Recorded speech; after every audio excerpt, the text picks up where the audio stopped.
just to welcome you. Glad you're here for this important, messy conversation. First time that I'm aware of anyway, that we've been able to come together as a community and have a conversation about COVID and the toll that it's taken on us, the variety of tolls personally, professionally, and on our students and others who we love, and also to think a little bit about, so where do we go from here? Thank you so much for showing up for that. A couple of quick announcements. It's hard to believe, but next time we meet, it'll be May. And so it'll be May 1st. And May 1st, of course, is International Workers' Day. So we're going to have a messy conversation devoted to issues of labor and justice and work next week that will involve our own Asa Wilder, Jane Paul, longtime faculty at AULA, and Angel Martinez, and I believe a representative of the union, SEIW union. So that should be a lively conversation. We hope that you can make that. May is also Asian Heritage Month. Busy month, May. So the second messy conversation in May 8th, will be led by Anna Kwong and 3 students, Christina, Nabi, and Kirby, who will be speaking to the AAPI student experience at Antioch. And that should be really good and lively. May 15th, I'm very excited. May 15th happens to be the anniversary of the death of Gloria Anzaldúa. She died back in 2004. So what is that, 19 years? That's hard to believe, but true. And we've got our own Rosa Garza Marino and Tanji Vey, who will be in conversation about the work of Gloria Anzaldúa and queer spirituality and activism and other kinds of related issues. And then our last messy conversation for this spring quarter will be May 22nd, where we will have a contingent of Santa Barbara students coming to talk to us about Antioch and our endeavor to be ever more a better anti-racist institution, and what they see as our strengths and weaknesses and paths in that regard. So lots of focus on student experience this spring. Hope you continue to turn out and support those students and this group as we have these conversations. Let me get out of the way and hand things off to Sara Beth. Thank you, David. Hi, everyone. I'm staying off camera today, both because this is a new reality for me a lot of the time, and it's also tied to my experience as a faculty member with disabilities. And also, I was a student at this school grappling with those disabilities. And as a result, it gave me some ideas about what is needed in terms of communication for all of us. And as I thought about this topic for myself, which we were all reflecting on, I really thought about the ways that I've taken care of myself more through this experience. Excuse me. And it's one of the, I don't know if I would call it a gift of the pandemic, but it's certainly been a journey. Excuse me. Even looking at that picture, which I think was taken at the very beginning of the pandemic, that's a picture of my younger self. I've spent a lot of wonderful time outside myself. It's not how I look and feel today. I'm tired. I have a lot of health issues that I'm grappling with, and those affect my experience every single day and have through the pandemic, as we're going to hear from other folks here, and hope that we invite you all to share what your experience has been. In our planning meetings, we often discuss the pandemic effects on us personally and professionally, but even more so what students have been facing and how this pandemic experience in life has come to live with us like a new roommate. Sometimes it's company. There's something to grapple with or learn about in the loneliness of this survival. There's lots of new reflection and learning to keep us busy, but sometimes it's like an annoying roommate, roommate we wish would move out, and we wish we had a date for that move out, but it's just not clear. The pandemic struck fear of death, disconnection, and built-in isolation for many of us, if not all of us. And we lost loved ones, we lost students, we lost people in our lives that we wish we had back. And we've had to change all the ways that we do just about everything. And I remember during the pandemic that we also experienced the reckoning that has led us to these messy conversations. And we started really thinking about how racism lives in our lives, how embedded it has been in our education, but also who it calls us to be as far as activists. And my own deep dive led me to exploring my own identities. And I have heard that from so many folks. Also, I remember at the beginning of the pandemic, a messy conversation where a Black student shared his experience of being on camera, and that the Zoom camera, even though Zoom life was very difficult and has been for many of us, it provided him with an opportunity to take care of himself, to turn off his camera if he needed to do so, to deal with feelings, to be with himself, to turn off volume if he needed, if there were microaggressions. And so I am holding this space as a reminder, not just for my own care, but as a reminder to us of what we've been going through, so many things together. I would like to introduce my two panelists, and I am really excited for both of them to be here today. These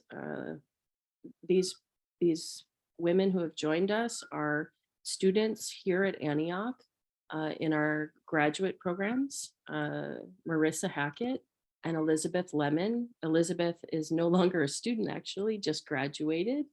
And so she's an alumni, and she's also an alumni of our undergraduate program. So we're very proud today. All of us have connections as Antioch students here. And we're going to start us off by sharing some of what we've been learning about ourselves, but also in our academic experience here in this community during the pandemic. I'd like to ask Elizabeth to start us off. And the questions that I would like to pose are, how is this pandemic life different from your life as a student and otherwise before the pandemic? Let's start there. Thank you, Sara Beth, and thank you everyone for being here and just holding this space. I think issues around COVID, for me anyway, have been long buried, and so I'm really grateful for a space to kind of talk about some of these issues that have come up around COVID and are still ongoing in our lives. I guess it makes sense maybe to just share a little bit of what was going on for me when I started my graduate program, as far as being a student in the pandemic. And so I started my MA in the MFT program in fall of 2020. So we were well underway in quarantine, and I was on the heels of just having left and survived a domestic violent marriage, and living on my own again for the first time in a long time, and not having a lot of financial resources. So a lot of time spent just go from one thing to the next. And the downtime during the initial lockdown in March, April, May was helpful in some ways after having left that marriage, but wasn't the most recuperating time, as stories of deaths after death after death kept pouring in, and the bubbling to the surface of the gross inequalities in our own community in Seattle and abroad, and stories of family and friends losing people and dealing with illness and confusing information, and old traumas that were triggered by the new anxieties that were coming out during this time. So when I started the program, of course, it was all online, and in some ways provided a refuge because it provided some structure, it provided some distraction. It finally provided some community, even though we were online. And that was helpful to go through that. But in going through the program, I finished in 2 years very quickly. It's not an easy program, as you all know, and a lot of reflection of family of origin, and a lot of trauma from just coming up around school. And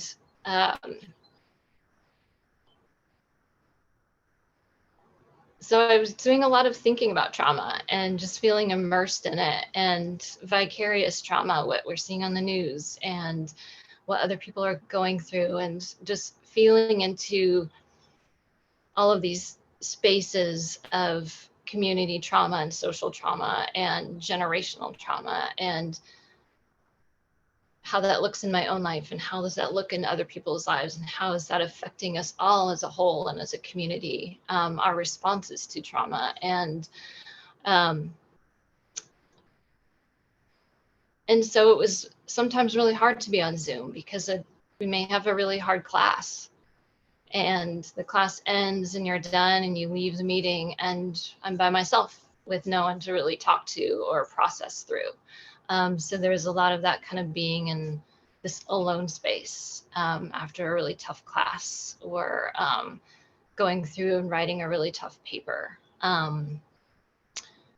So that was something that was really difficult, as opposed to my BA program that was all in person, and having the opportunity to talk with people before class and then hang out with people during break or after class, and just being able to talk about the material we were learning, or just getting to know each other.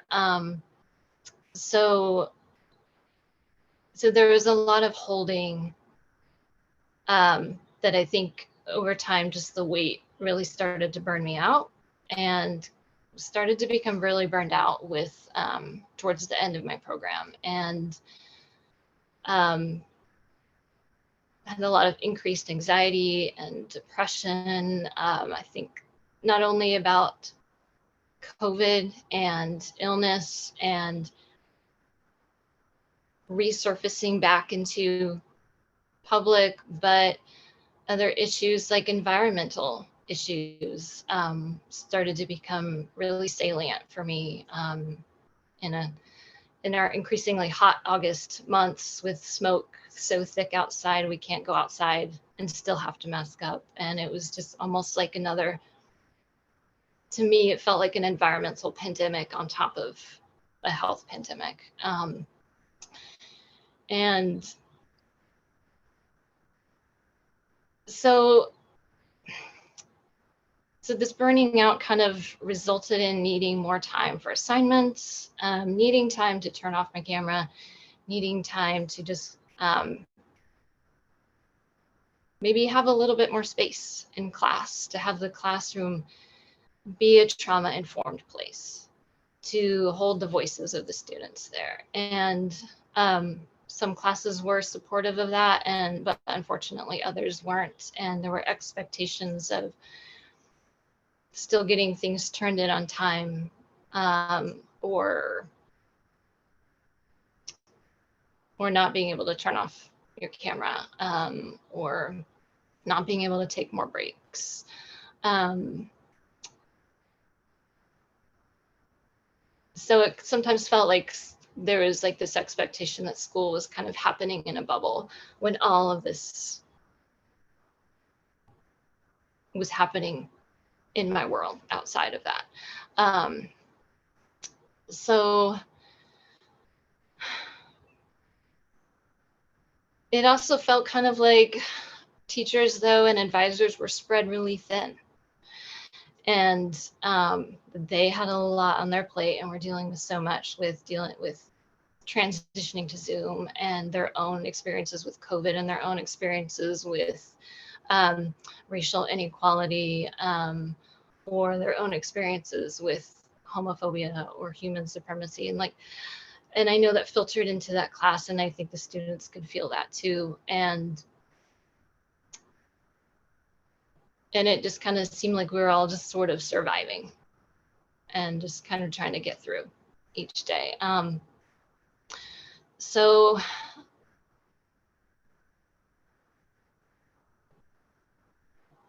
I will say, like, a lot of this, my experiences within the program, both in the bachelor's and the master's program, but especially during COVID, I think really helped me see just how damaging and individualistic society is. And I grew up in a very individualistic home, and having just like that isolation from having left a marriage and just being on my own in a new city, really kind of cemented the fact that, like, wow, this is really debilitating for community to not have each other, and to not have like this opportunity to rely on each other and help each other, and where a system is set up to divide and get in the way of that collectivity, rather than to help people resource each other and help each other and build each other up. And that's a facet of my life I'm still trying to grapple with and figure out how can I sort of navigate out of that, and advocate for a more collective society, or community. So my cultural identity was really challenged in this program, and through the lens of COVID. And I think that was one thing that was really helpful. I guess the silver lining, with all the trauma and all the darkness that everyone was going through, it really did challenge me to look at who am I, and what are my core values, and how am I living them, and what is bringing me meaning, and how do I go from just knowing a thing to really embodying it and taking action and really living what I value and how I want to be, and making more space for stillness and compassion, and more space for listening, and less space for shame or for guilt, or for an inward experience, but more of like an outward experience, and finding a lot of healing and connection with myself. So yeah, it's holding a lot of multiple dynamics, I think, that have come out of this. I have my own health issues that have developed over the past year, and I'm learning to navigate those, and what that means in my career and my future, and how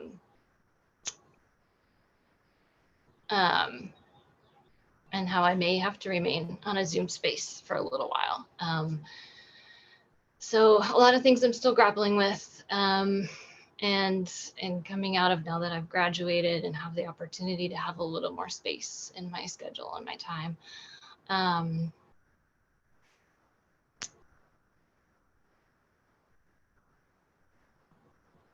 I'm thankful that I had the opportunity to be in Antioch in person first. As in the bachelor's program, I met some people that are very core to my chosen family, and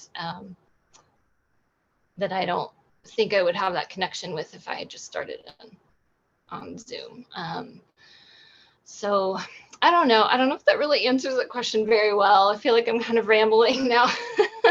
I appreciate what you did in this discussion was to slow us down a little bit, which I think is absolutely a reflection of where we need to be in terms of anti-racist work, but also just what it's meant to be in this pandemic. Marissa, how about you?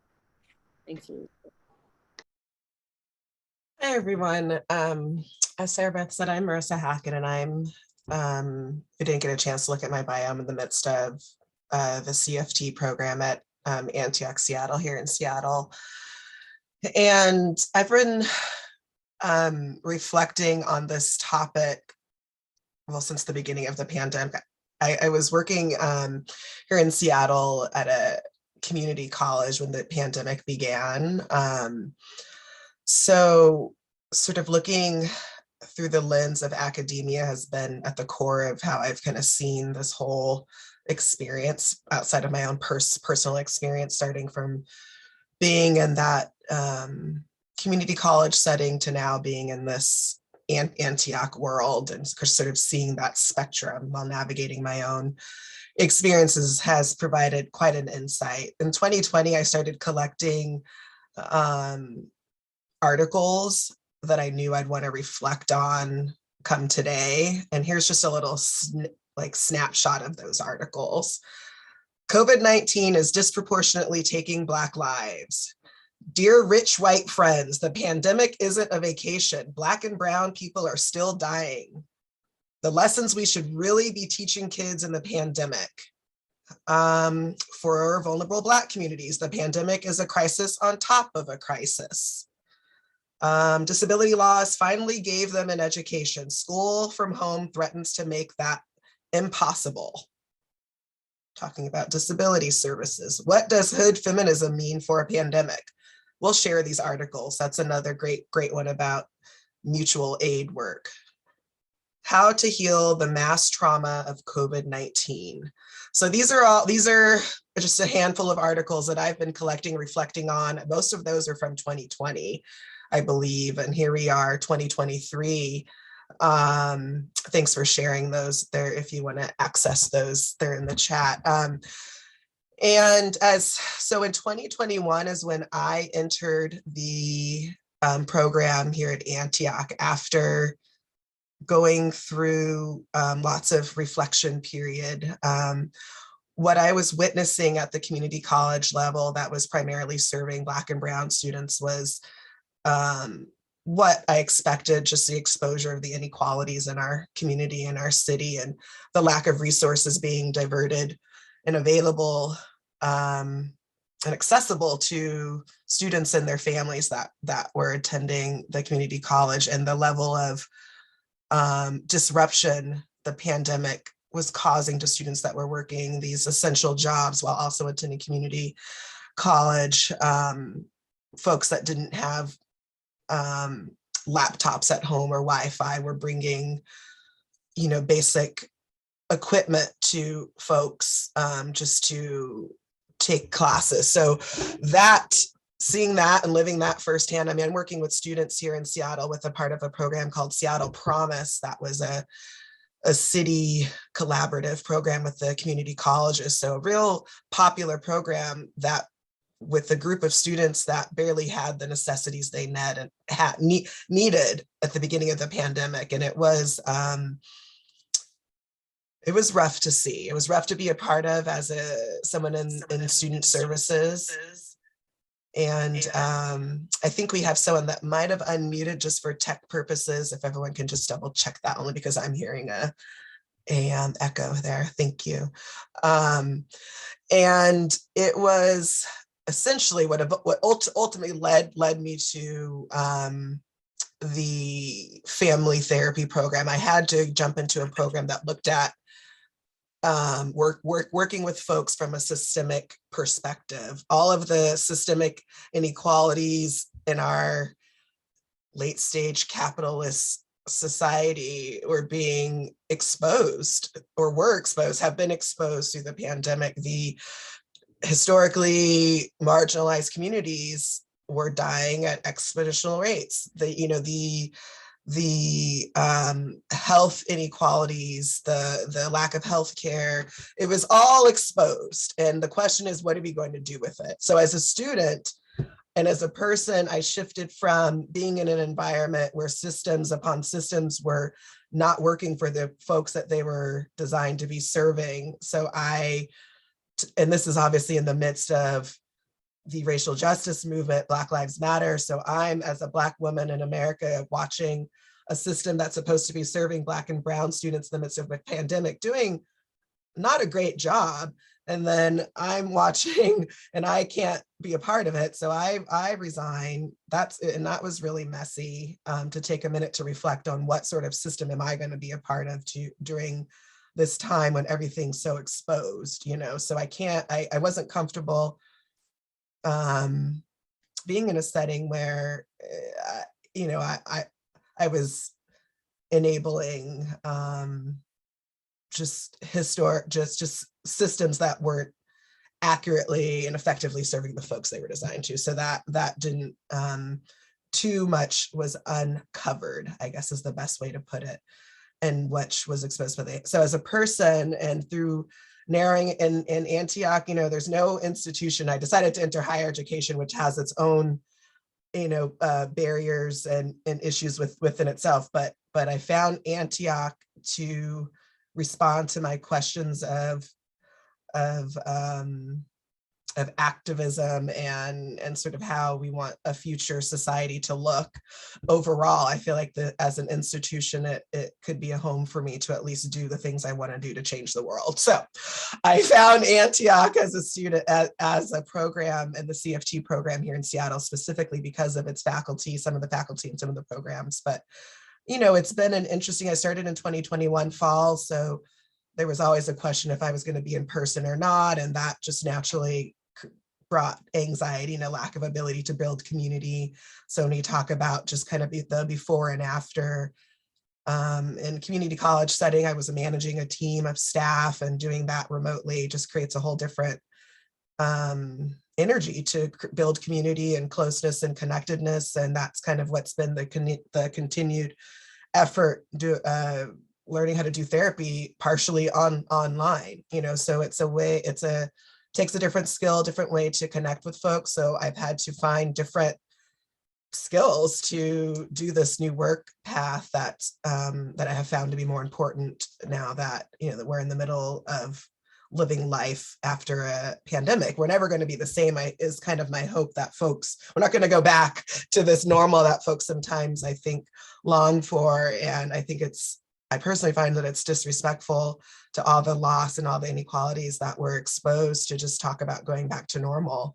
It's just not going to happen. So I'm here to sort of say that I lived and breathed that. And I see that from just my folks in my life. I mean, I lived a very privileged experience I have been very privileged throughout the pandemic, despite I have been for various reasons, and I recognize that, but people in my life haven't been.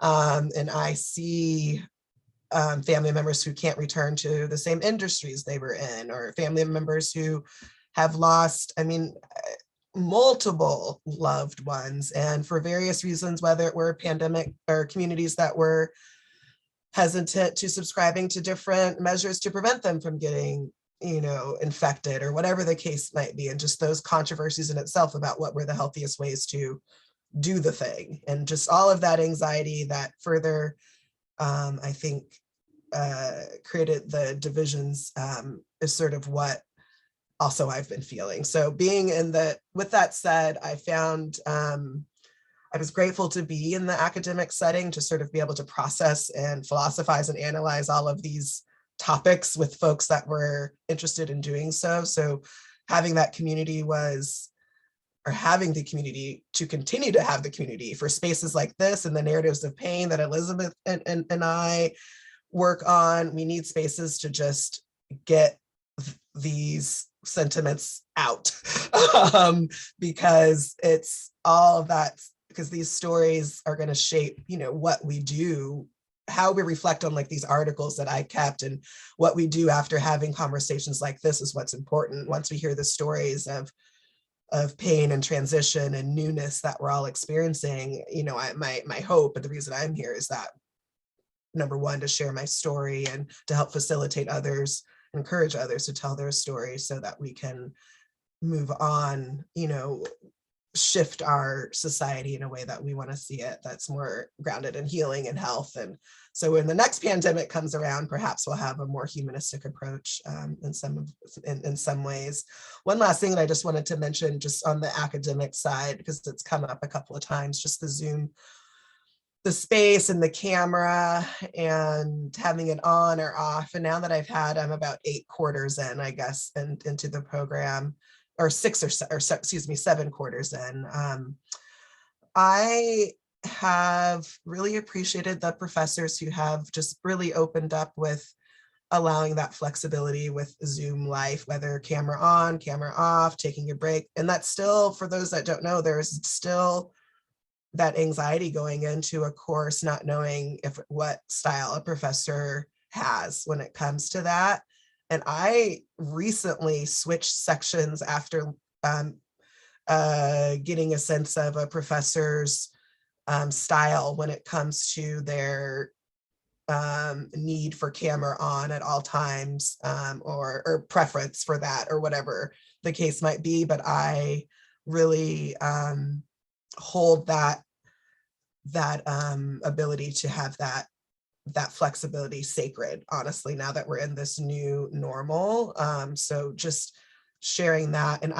And with that said, I'm someone that's typically on camera, but to know that I can step away as my health needs or dictates is really, really important to me. And I share that anytime I get an opportunity to. But that story, I wasn't expecting, I was so struck by this particular professor's style and presentation of the camera. It's definitely struck me as an environment that wouldn't be safe or healthy for me. So I just wanted to share that. So it's a lot of those sort of things that I'm learning, that I've learned about myself and what I need and this new normal, and what as a student and what I need to thrive as a student. And it's definitely obviously flexibility. And that's what I have found in the settings where there's not, like I would learn in families, when there's not a lot of flexibility, that can be difficult. So same within the classroom setting and with professors is much appreciated in the program overall to have some flexibility. And that goes both ways, which is what I offer to my professors as well, because we're all humans here trying to survive a really difficult time in society. So that's about what I have to share for now. Thank you, Marissa. I really appreciate all of what you said. And I want to move us from this place of our stories, which we are all holding, and our experience of the pandemic, and to be holding this experience and going into a place of sharing that with each other. I think requires some bravery, and also is a piece of the beautiful program that Elizabeth and Marissa are connected to, which is Narratives of Pain. An incredible resource that was developed by Dr. Zain Shamoon on our Seattle campus when he was in Michigan, and brought it to us to share in our community as an event that takes place almost quarterly, where students and faculty, staff, and sometimes alumni gather together and share stories, or even community members, different partners of our programs have been invited into this experience, but this is an asset that we have at the school to process pain and trauma and experiences that people are having. So it felt so right to have you both here today to do this with us. My own delving into my identity and decolonizing my coursework as faculty this last few years led me to an activist by the name of Mia Mingus. She is a very brilliant and brave activist who writes on disability justice and other topics around racial inequality. And she really highlights the importance of leaving evidence. And I think that this exercise that we're going to engage in next is really a piece of that, of leaving this experience not in our past, but in our awareness, and noting how it shapes and changes our life, but also the agency with which we can see it and grapple with it and share the injustices and the challenges with others that we're grappling with and that we're seeing in folks, especially for students who may be moving on to grad programs or who are already in them in our community. So here is the Jamboard link that we have. And I would like to give props and thanks to Rosa Garza and to thank her for putting this together for us to use today. Should I unpin Rosa?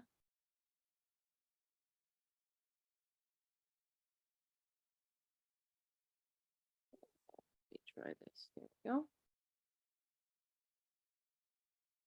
Can you all see this? Okay, and thank you, Sara Beth. Thank you. So today I'm assisting the panel in posting this Jamboard tool to make a participatory conversation. As you might remember, and those that were not here in the winter, we chose this methodology of the Jamboard, borrowing from the Race Card project, where there was the request to the audience to post one sticky card or card, that I'm going to explain how to do that for those that need it, 6 words to respond to a prompt that the panel is going to present to you, just with 6 words. And that way we can unpack little by little some of the notes that you guys choose to unpack in a moment. Okay, thank you, Rosa, and I apologize for leaving your second beautiful name off. No. Garza Marino. Don't worry. I have plenty of names and nicknames too. Okay, so these Jamboard instructions, okay, guys. So the idea is that you please distill your thoughts, feelings, and or experiences into a 6-word essay. Restore your statement in response to the prompts that are going to be presented.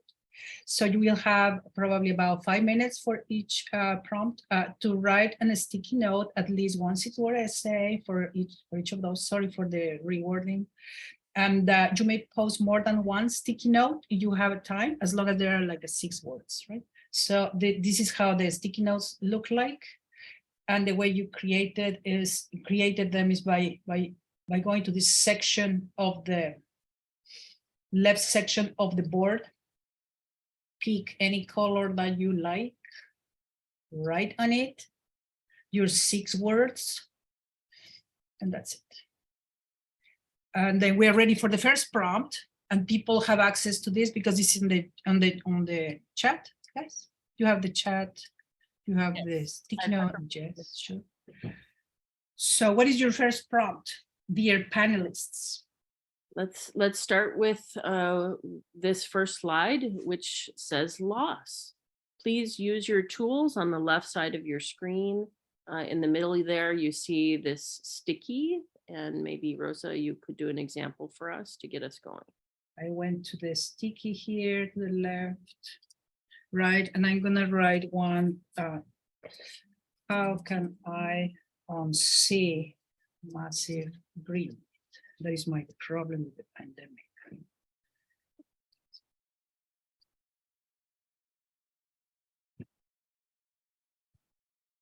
That's 6 words, right? Yes. So in 6 words or less, please, this is not a haiku class. Please feel free to do less than 6 words. We just don't have space for more than that. So please feel free to post your ideas, your experiences here on the Jamboard in the chat. This is an anonymous, guys, and then we will go over the ones that you guys choose to unpack later.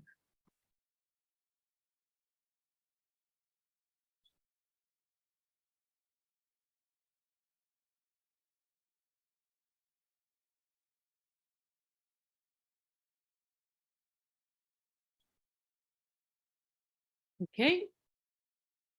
So if you're unable to access this, if you're on a phone or for another reason, please feel free to put them in chat if possible, and we will add them for you.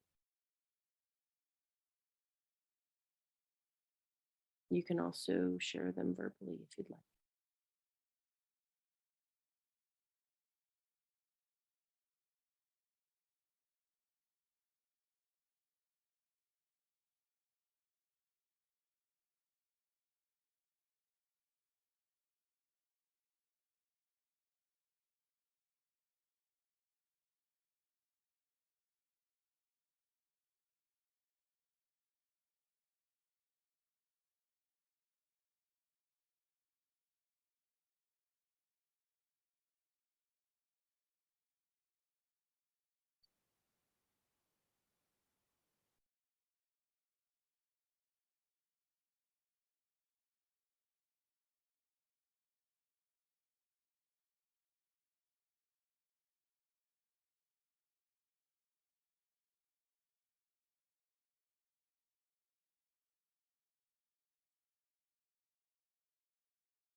Oh, thank you, everyone.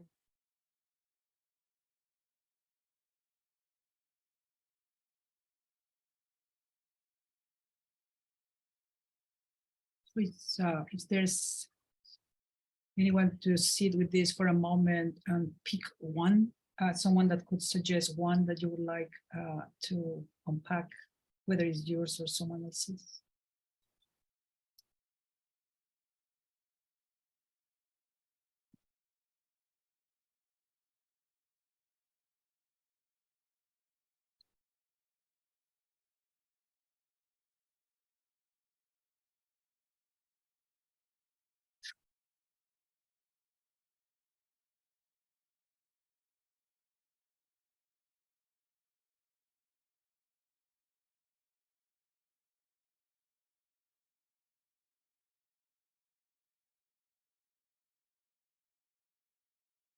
I don't know if Marissa or Jennifer would like to pick one to unpack or ask a request people to elaborate on theirs.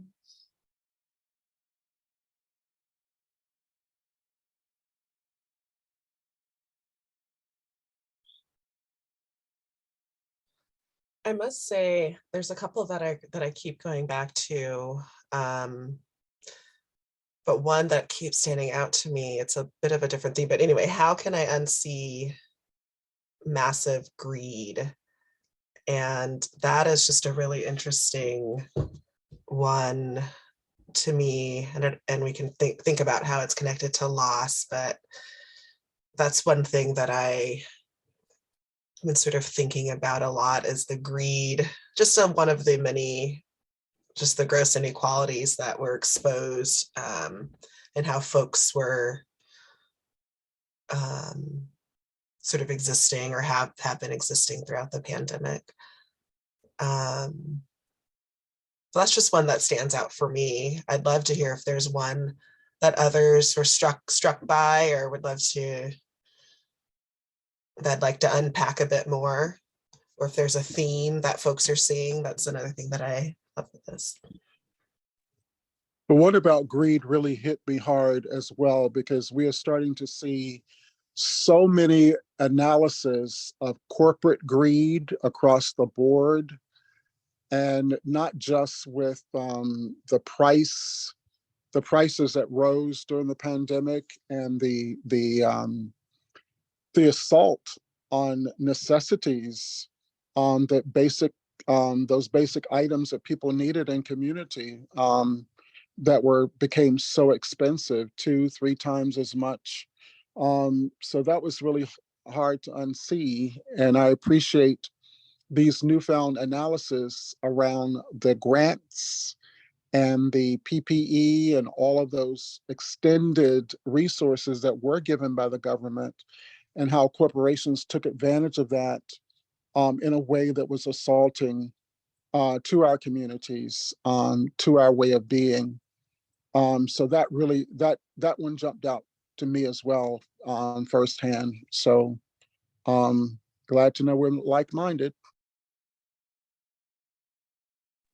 Another thing on that one that comes to mind, and I've been thinking about the PPE loans and the forgiveness that was applied to a lot of those. And here we are begging for student loan forgiveness. You know, that's just another thing that I can't unsee, the difference in how corporations and businesses were offered, you know, breaks and handouts, that those that are highly opposed in a lot of spaces to any sort of student loan forgiveness or correction, in my opinion, of a system that was flawed from the get-go. So another just sort of area of greed that was exposed, so that we're seeing here. And to your point, even with the students who are now suing to get back, you know, some of the resources that they were unable to attain during the pandemic. That's a real issue as well in some of the more state-centered colleges.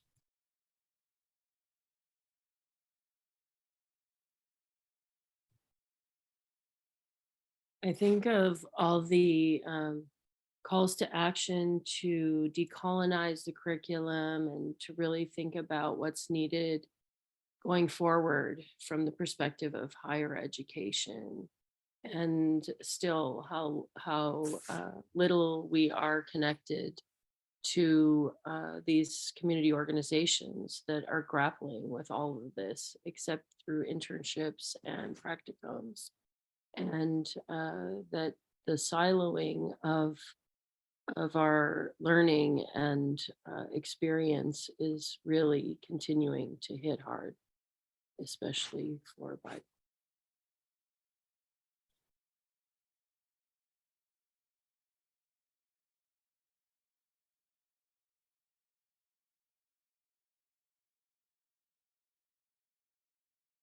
I'm also struck by and would love to unpack the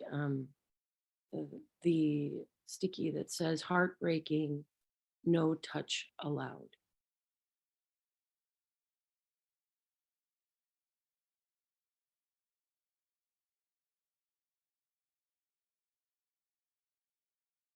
Uh-oh.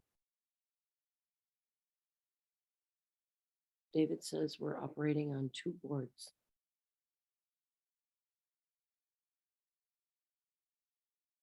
I'm just posting here one from the chat to read the notice.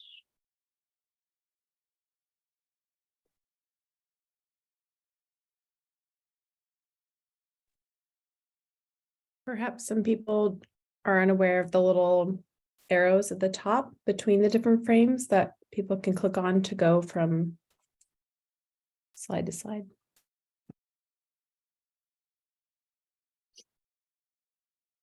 And we're on slide 4, it appears.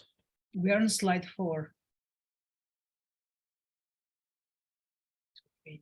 3, 2, 1, 2, 3, 4. Yes.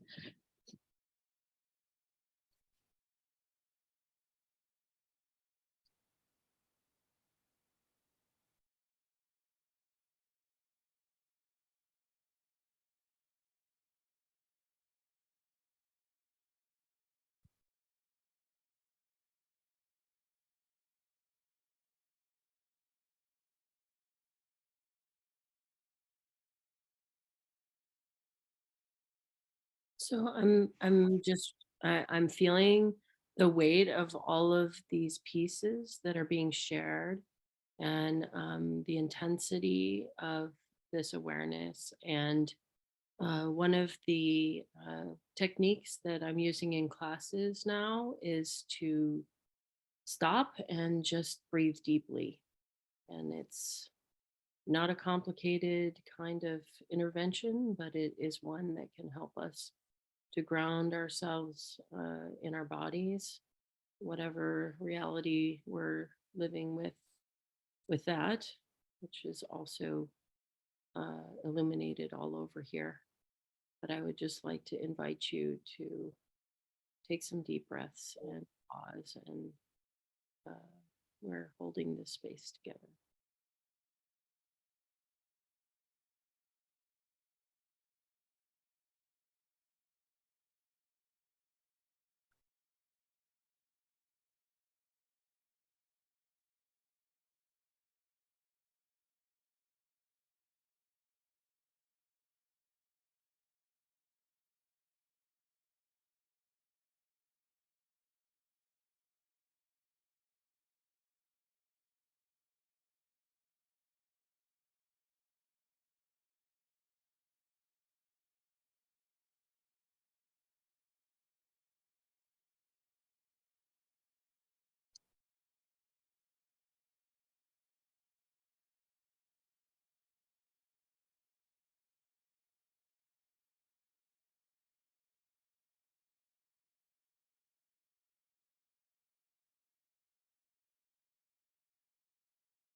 So our next slide on page 5, it's kind of the counter to loss, is opportunity.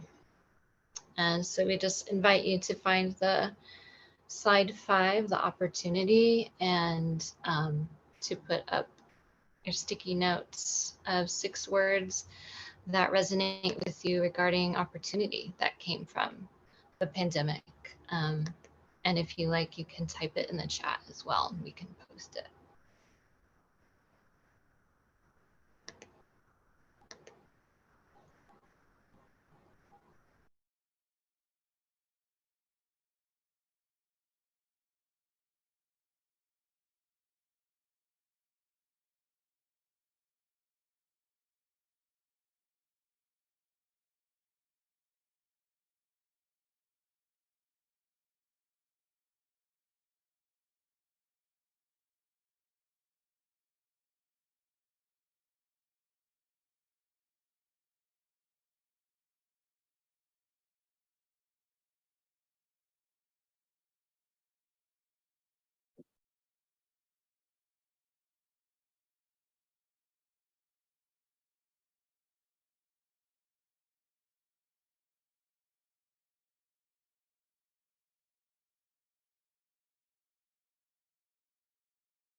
Well, as folks are actively adding stickies, one that stands out to me because I can relate to it so well is asking for what I need.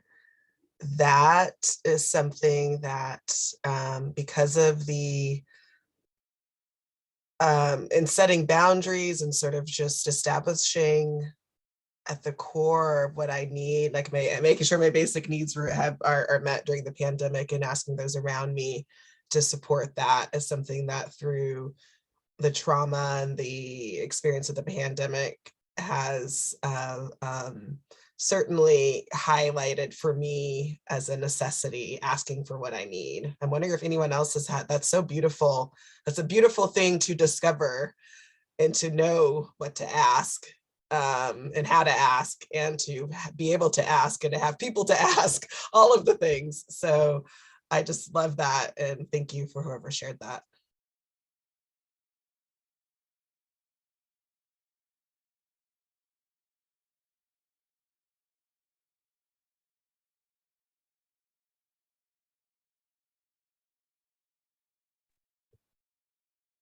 Marissa, that was me. This is Yes. Kat speaking.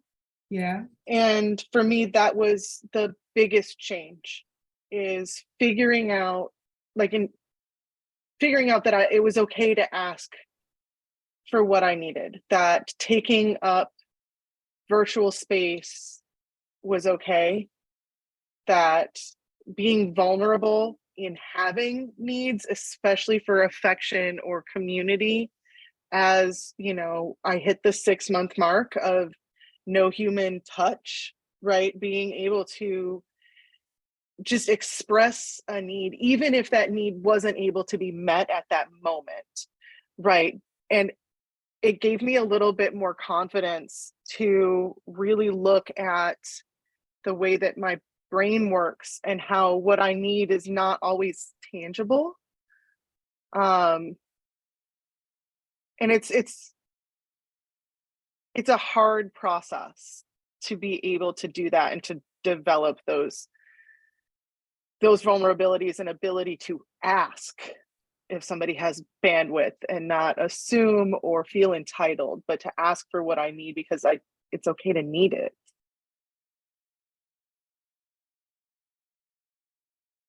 Thank you for sharing.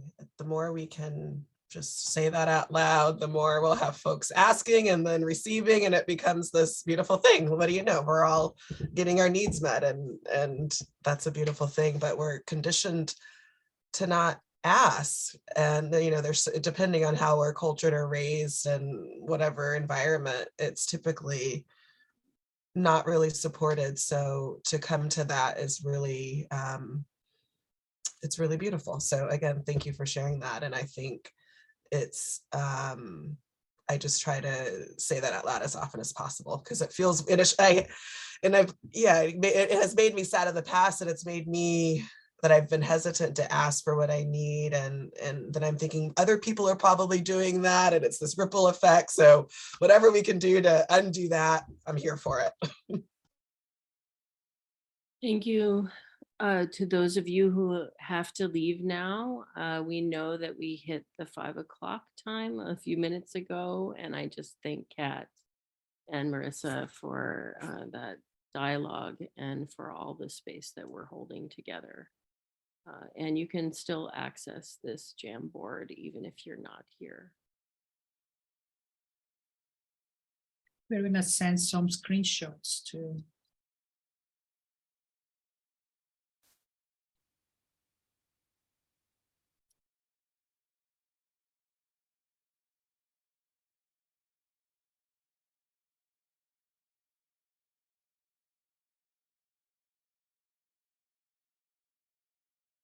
There were some stickies waiting to be included in the main Jamboard of losses. I just did that.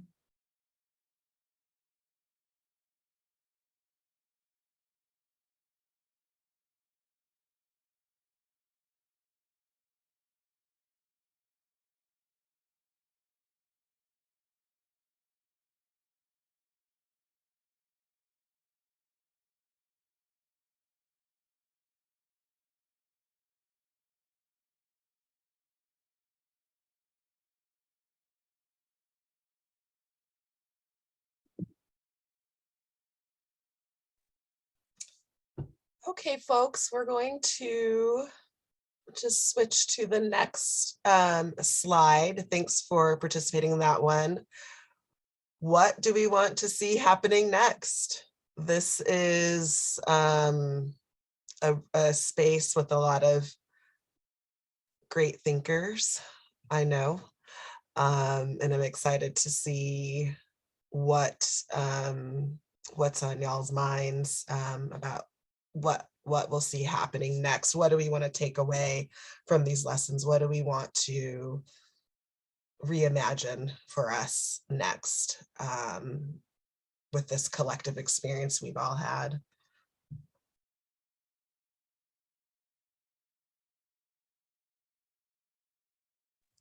I would like to see a part 2, because I think we've just simply scratched the surface of what the pandemic was for Antioch's community and their surrounding communities. There's some voices that advocated for this moment, but I've not heard those voices today. So we definitely need a part 2 to give them opportunity.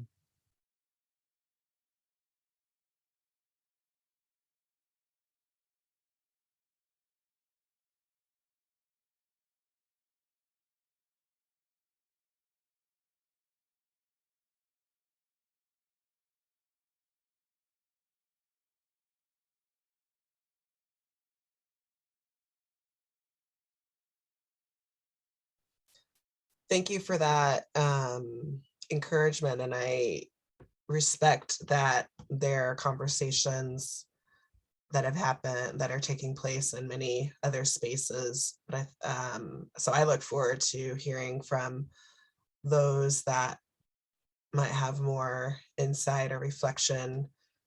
And I can't wait for the next opportunity. Please I'd like to be at the table to learn and add and continue with this narrative, however I can help facilitate that or be a part of it.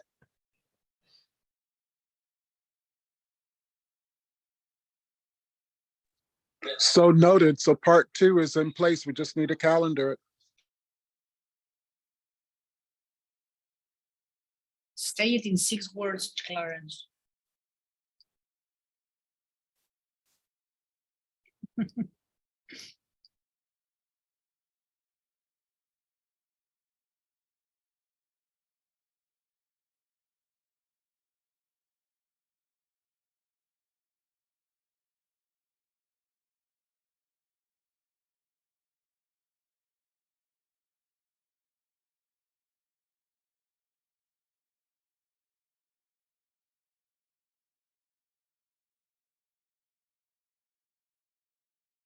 Shall we unpack some of these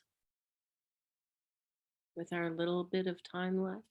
Which one would you like to unpack, guys? Anyone volunteers to offer one idea? Pick one.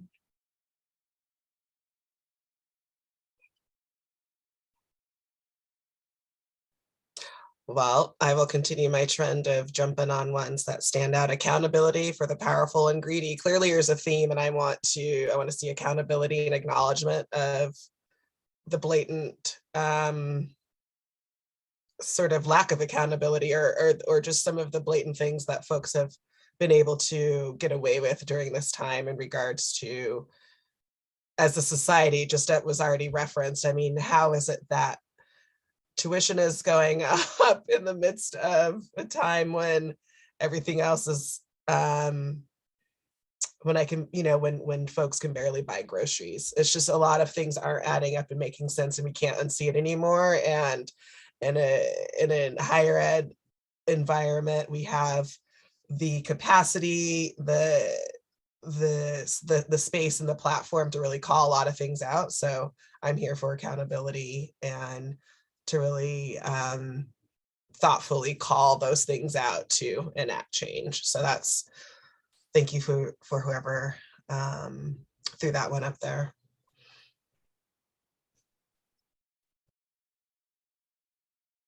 I'm also, what's jumping out is I don't know if I'm okay. And I hear this in class, and I've felt this way myself. And I think the old way is to jump in and point at resources and, do the white savior thing. And I'm thinking about how we hold this together and how it's shared and what that means to the process of seeing more support.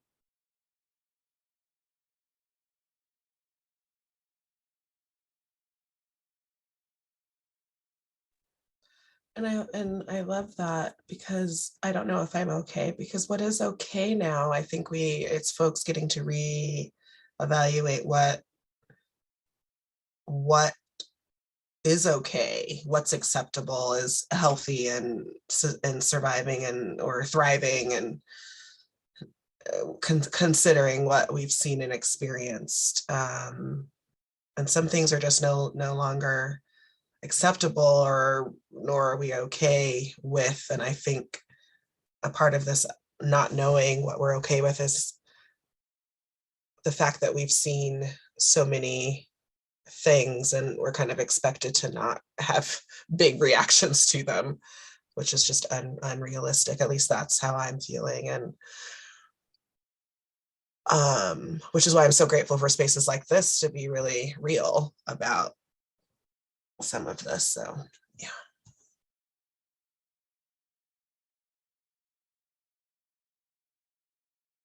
So I'm going to invite us to come out from behind our boxes for the last few minutes. And thank you so much for putting your stickies up and for giving us this resonant experience to think about, but more importantly, to feel into as we ground ourselves. And I don't know if there's anyone else who would like to share a response to any of the questions we posed today, or just some residual pandemic feelings that they're having. Here's a spot to do that.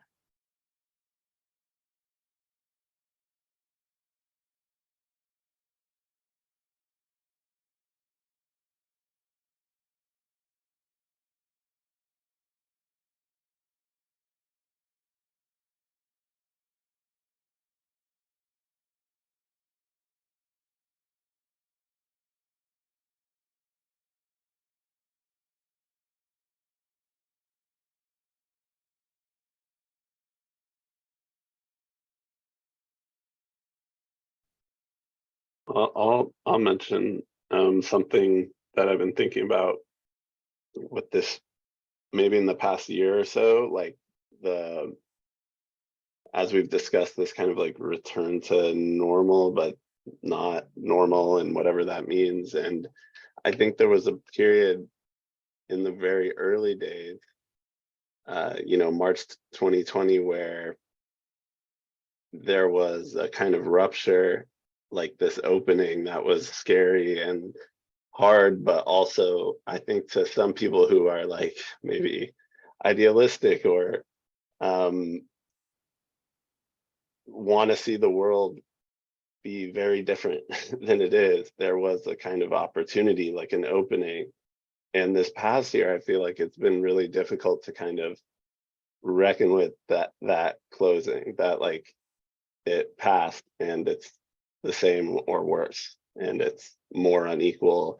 The people in power got more power, the rich got richer. Like that kind of big structural stuff has been eating at me. So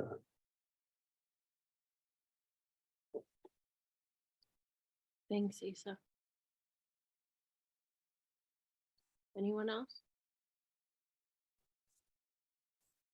The card that's resonating with me the most right now is rest and processing time. I'm thinking back to a couple of aware sessions that I went to with Bonnie, where we started unpacking this sense of urgency that is part of white supremacist culture, and how urgent everything feels at Antioch right now, where we aren't taking the time that we need to rest, to process, to take time to think through big decisions and little ones.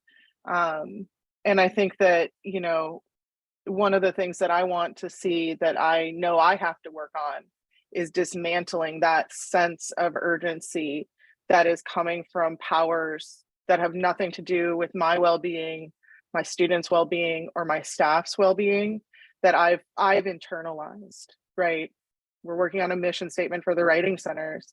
And I set this like, oh, we're gonna have this done by X date. And this week I started thinking, no, why? Why are we rushing this? Why are we not savoring these conversations and really thinking about what these conversations mean and moving at our pace, not at an insinuated pace set by higher education or by Antioch or by capitalism, right? And that's really, really hard for me to undo as a white, high achieving, privileged Midwesterner, right? Like these are all things that I have to unprogram. And that's both an opportunity and a sense of loss of the old self, where the things that I valued, I no longer value. So where does that leave me with new values and trying to find a new community to support those? That's hard. Like that's great, but it is also really hard.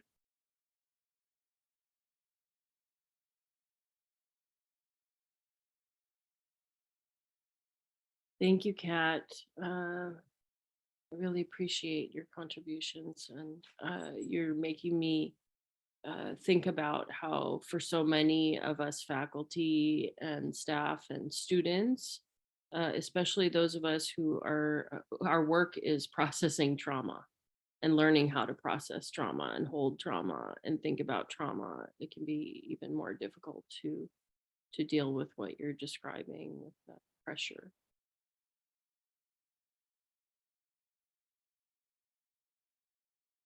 I want to mention something as a mom of 2 young kids for me, and as someone who is from abroad, for me and for a lot of parents, has been very tough to be parents during this pandemic, for mom, but for all parents.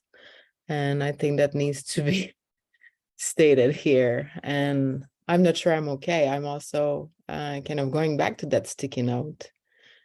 During this conversation, my kids are fighting in the they're screaming and crying outside playing, and I'm here working, and I want to be here fully present, and this is also happening. So I just want to recognize this for all our students, our parents, staff, faculty. There's been a lot. And for people who were pregnant, that partner were not allowed to go to appointment, family from abroad were not able to be at birth, all of that, I'm not sure I'm okay. There's a lot of loss. Thank you, Sandra. You're also reminding me of how many children that we've lost in the public schools. We don't know where they all are, and we don't know if they're coming back. And the inequities that Marissa was drawing us to earlier today have really led to such a wildly disparate experience for BIPOC families as well. And what the future of education is in those public schools is also up for examination as we see these politics that are playing out, built over so many failed efforts to meet people where they're at. Rosa, go ahead. I don't know. You finish your thoughts? I could never finish. Okay. Could you let them float for a little while? Okay, I just wanted, I didn't want to take much space because I'm in the role of assisting the panel today, but there's some reflection that I want to quickly share. That is looking from the global perspective. When I was referring to greed, I was also referring to see how terrible it was to know that people in the communities in Global South, for example, were craving for vaccines. And they were not available because the pharmaceuticals were very busy trying to compete with each other. Or talking to family or friends in those countries, that would be like I'm not sure I'm gonna be able to visit you because I don't know if I'm gonna be ever vaccinated, get a vaccine. I cannot move, I'm trapped because there are rules. You can only travel if you're vaccinated, but there are no vaccines available to you. So there's another way of exclusion at a larger level. So that was really heartbreaking to see happening in a pandemic, that there couldn't be solidarity at a global level, like somehow held by the UN or by the other organisms that I assume that they were looking at the global well-being, like we humans as a whole, instead of our little picket fences, right? So it was really, really disheartening to see that. So I'm still recovering from that kind of greed is a very small word to describe it, really. So I just want to bring it. Thank you, Rosa. Thank you. David, go ahead. Yeah. First, just thank you to everybody who's participating in all the different thoughts. And I'm what am I? I'm overwhelmed. I'm the idiot who put I'm not sure I'm okay on the post, because there's so many levels of analysis, right? There's the personal, there's the existential, there's the professional, there's the institutional, there's the political, there's the international, there's all of it. But I want to say this just about the professional and institutional from the perspective of Antioch, and how, my experience, right? Just quarter after quarter, doing my thing, right? Meeting my committee obligations, getting my classes up, meeting with my students. And then everything overnight fell apart. And then having to reinvent what we do as an institution, reinvent what I do as a professor, which is what I thought I was doing in those early months. But then I quickly realized that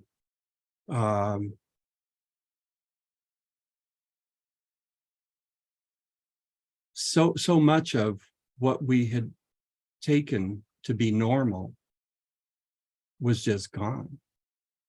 And so my students were showing up in ways that they never had before, with lots of challenges, many of which were mentioned in this conversation today, trying to find a place where it was quiet enough to go to their classes, worried about family, losing family, not being able to get to funerals, isolation, an increase in number of requests for mental and emotional health at a rate that I have never seen in my life in this job. And I'm sitting in my little office and trying, right, to reach out, trying to be of help, trying to connect. Not even sure how I'm doing with all of it. And then what bothers me on top of all of that is just the way COVID seems to be, and I know it's not over, but it seems to be dying with a whimper. You know, we've all been through so much and it's just, oh, it's over. And we're supposed to do what now? And to be engaged with faculty and well, wait, do we go back into the classroom? Are students going to come back into the classroom? Do we want to go back into all of these kinds of things? And so I'm just saying what everybody already knows is the complexities of this are like, to me, like being dragged across 1,000 shards of glass. And I don't know how to do my job. I don't know what the future of the institution should be or might be. And I don't know about, I haven't even counted all I've lost yet. So that's all I got.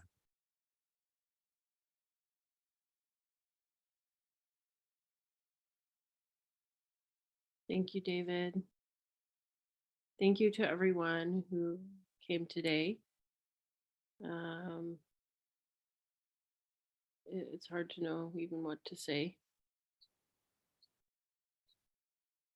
I think what I do know about this experience is that our identities and our intersectionalities and our connections to each other are routes to building awareness that we intended to bring forward today.